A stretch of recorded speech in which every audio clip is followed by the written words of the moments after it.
રાજકોટ જિલ્લાના ધોરાજીમાં ધોધમાર વરસાદની શરૂઆત. હવામાન વિભાગની આગાહીને પગલે ધોરાજીમાં ધોધમાર વરસાદની શરૂઆત થઈ.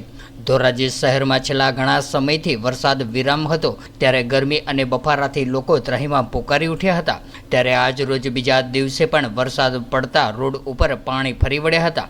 ત્યારે વરસાદ વરસતા વાતાવરણમાં ઠંડક પણ પ્રસરી જવા પામી હતી અને લોકોને ગરમીમાંથી રાહત જોવા મળી રહી છે. ત્યારે ધોરાજીના Junagadh road, station road, main બજાર, શાક માર્કેટ રોડ, જમનાવડ રોડ અને અન્ય વિસ્તારોના માર્ગોમાં વરસાદી પાણી ભરાયા હતા.